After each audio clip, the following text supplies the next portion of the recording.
दोस्तों, आज मैं सतपाल मलिक जी, जो जम्मू कश्मीर के पूर्व गवर्नर रह चुके हैं, वह पुलवामा पर बहुत बड़ी रहस्य उद्घाटन किए हैं, जिसमें मोदी और सुरक्षा सलाहकार अजीत डोभाल का खुलेआम नाम लिए हैं कि इनकी कमियों से ये घटना हुई है। आइए हम देखते हैं। दोस्तों, आप जान रहे हैं कि आज से कुछ दिन पहले राहुल गांधी जी ने अडानी पर जो सवाल उठाया था कि ये 20,000 करोड़ रुपया शेल कंपनियों में किसकी लगी है, उसको छिपाने के लिए, जनता की ध्यान भटकाने के लिए राहुल गांधी जी की सदस्यत्व घटाई गई, उनको घर से भी निकाला गया।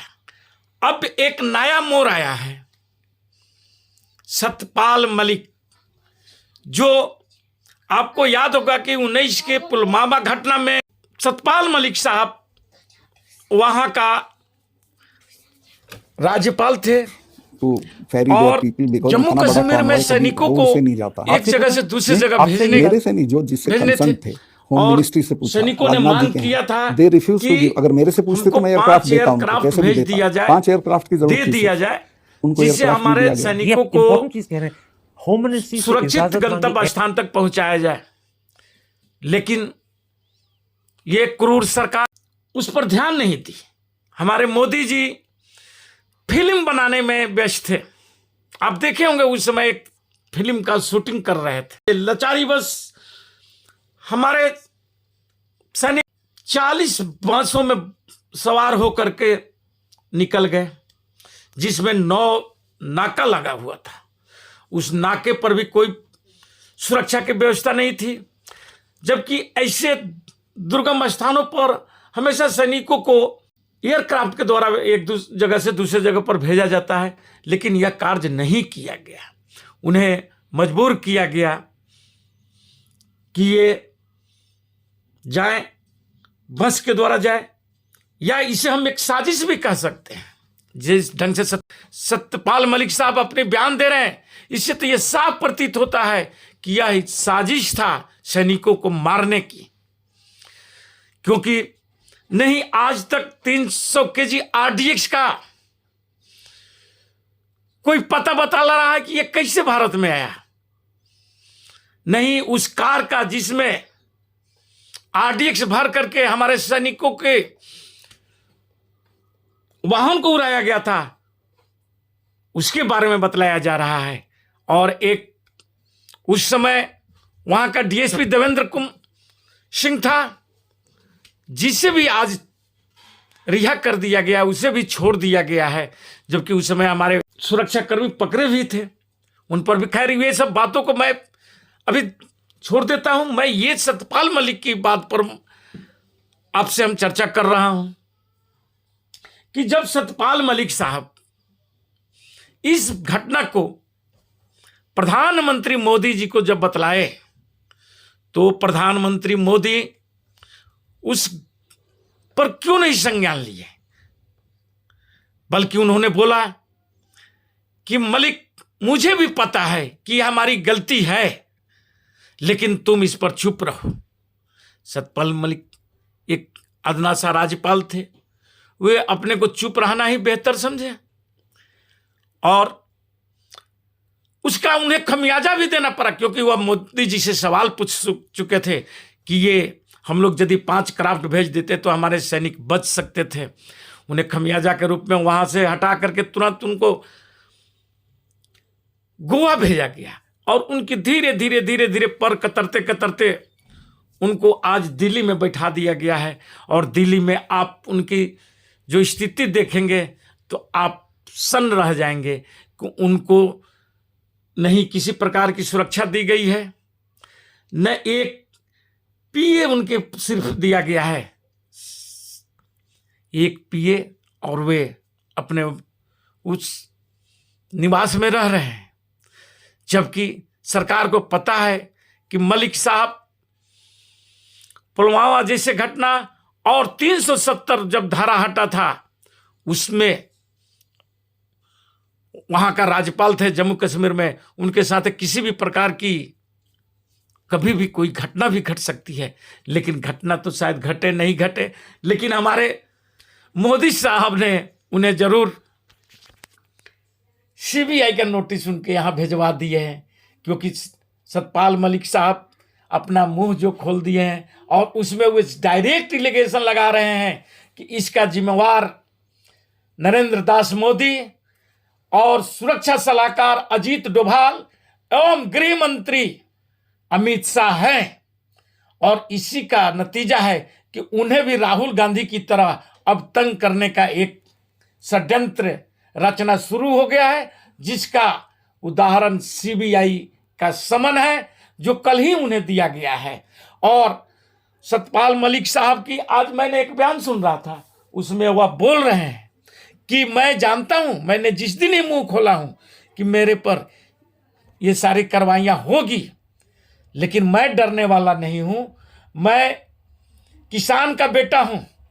और बात भी सही है कि पहले एक किसान को टारगेट किया गया, आज दूसरे किसान पुत्र सतपाल मलिक को भी टारगेट में ले लिया गया है, क्योंकि इस निरंकुश सरकार की अपनी एक अहम है कि मेरे खिलाफ यदि जो भी आवाज उठाएंगे वह नतीजा भुगतने के लिए तैयार रहें, और वे सबके साथ वही कर रहे हैं। आप देख रहे होंगे कि अभी जो कर्नाटका चुनाव है, कर्नाटका चुनाव की कोई भी न्यूज चैनल पर नहीं आ रहा है, लेकिन एक माफिया अतीक अहमद का टीवी न्यूज चैनलों पर आप देख रहे होंगे कि भरमार लगा हुआ है। आज जिस ढंग से उस चैनल वाले उस अतीक अहमद की कांड को दिखा रहे हैं, जैसे लग रहा है कि वह भारत का सबसे बड़का वही बड़ी घटना है, देश में और कोई घटना ही नहीं हुई है, देश एकदम बाकी सब सुख चैन से है। और लोगों को गुमराह करने का एक बहुत ही अच्छा, और सतपाल मलिक जी का इस बयान आज मीडिया जगत को सूचित कर दिया गया है कि आपको किसी भी हालत में सतपाल मलिक के बयान को नहीं दिखाना है, नहीं चलाना है, नहीं उस पर किसी प्रकार की डिबेट करानी है, चाहे लोग कितना हो मांग करें। आप देख रहे हैं, आपके सामने आपके टीवी है कि आज लगातार जब से सतपाल मलिक साहब का बयान आया है तब से लगातार टीवी चैनल अतीक का मामला चला रहा है। ऐसा लग रहा है कि अतीक पुलवामा से भी बड़ा हो चुका है, राष्ट्र से भी बड़ा हो चुका है, इसलिए उसकी घटना को दिखाया जा रहा है। ये सारी चीज़ें सरकार की सोची समझी चाल है, क्योंकि सरकार जान रही है कि जनता के बीच में इस पुलवामा का घटना का जिक्र होगा, चर्चा होगा, तो हमारी थूथू होगी, सरकार की थूथू होगी, और मोदी जी का जो आभा मंडल गढ़ा गया है मीडिया द्वारा उसका भी थूथू होगा। इसलिए उस पर सारे मीडिया चुप्पी साधे हुए हैं और एक अपराधी को दिखाया जा रहा है। चलो उस अपराधी पर ही हम बात कर लेते हैं। अगर अपराधी अतीक अहमद था तो आज उसी यूपी के विधानसभा में कई ऐसे माफिया बैठे हैं जो उन पर क्यों नहीं कार्रवाई की जा रही है, उन पर क्यों नहीं कार्रवाई की जा रही है, या मीडिया उस पर क्यों नहीं बोल रही है, क्यों चुप है मीडिया? क्या मीडिया भी आज बिकाऊ हो गया है? एक समय था कि मीडिया के बारे में लोग बोलता था कि मीडिया सत्य खोज करके लाती है। आज जनता सत्य खोज करके ला रही है, पर मीडिया उसे नहीं दिखा रहा है।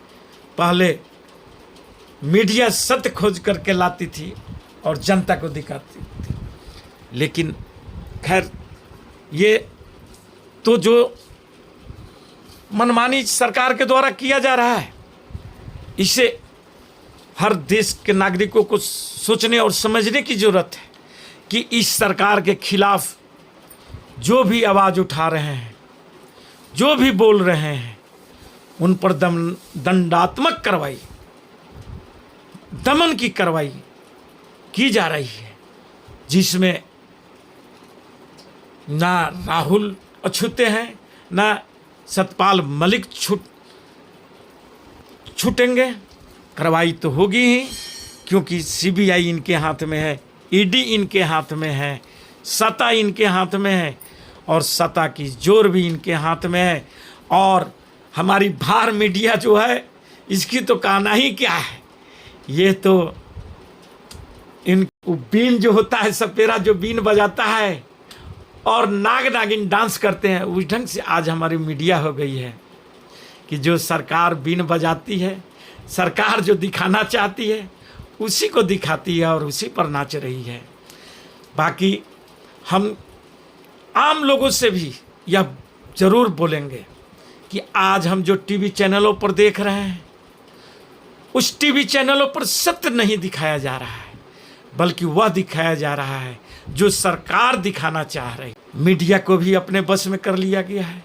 यदि मीडिया कोई जागरूक होकर के कुछ दिखा रही है तो पता चलता है कि उसके मालिक के घर में रेड हो रहा है, उसके मालिक के यहाँ सीबीआई पहुँच रहा है, उसके मालिक के घर में ईडी पहुँच रहा है। फिर क्या करे भाई? मालिक का फोन आता है, भाई तुम बंद कर इस एपिसोड को, वही एपिसोड चलाओ जो घी से पीटे एपिसोड है, उसी को चलाते रहो। वही देश की बड़े न्यूज़ है, वही सब कुछ है, क्योंकि सरकार चाहती है कि वही न्यूज़ दिखाओ। आज कर्नाटक की देख लीजिए हालत। कर्नाटक में 40% घूस की जो गंगा ईश्वरप्पा ने बहाया था, उसको प्रधानमंत्री मोदी जी फोन करते हैं कि भाई कैसे हो, ठीक ठाक तो है, एक बार फिर तुम सत्ता में आओ और सत्ता में आकर के फिर तुम भ्रष्टाचार की नदी बहाओ, हम तुम्हारे साथ हैं, तुम हमारे साथ रहो। क्योंकि मोदी जी को भ्रष्टाचार से ज़्यादा कोई नफरत नहीं है। बस भ्रष्टाचार ये लोगों को भाषण में सुनाते हैं, परिवारवाद लोगों को भाषण में सुनाते हैं, लेकिन यदि पलट करके इनके पीछे देख लीजिए तो इनकी पूरा कुनबा भ्रष्टाचार में डूबा हुआ है। इनके पूरे पार्टी भ्रष्टाचार में डूबी हुई है। आरएसएस के कदावर नेता राम माधव जी का भी नाम सुने होंगे। संघ जो बोला जाता है कि हिंदुओं का बहुत बड़ा संगठन है, वह 300 करोड़ रुपया का पेशकश सतपाल मलिक को देता है। उस पर कोई चर्चा नहीं होती है, उस पर मीडिया में कोई बात नहीं होता है। आप किसी भी मीडिया में देखें कि सतपाल मलिक जो बयान दिए हैं कि हमारे पास में राम माधव जी आए और बोले कि भैया तुमको 300 करोड़ रुपया दिया जाता है, तुम रिलायंस इंश्योरेंस वाले मामला को दबा दो। लेकिन मलिक जी तो ठहरे जाट और उसमें भी अखर किसान, वह कहाँ दबने वाले थे, वह कहाँ झुकने वाले थे। वह पार्टी में रह करके ही पार्टी का बगावत कर रहे हैं, पार्टी का पोल खोल रहे हैं और पार्टी उन्हें बार बार चुप होने की बोल रही थी। चुप नहीं हुए तो भुगतिए। आपके घर भी सीबीआई का समन पहुंच चुका है। आइए सीबीआई का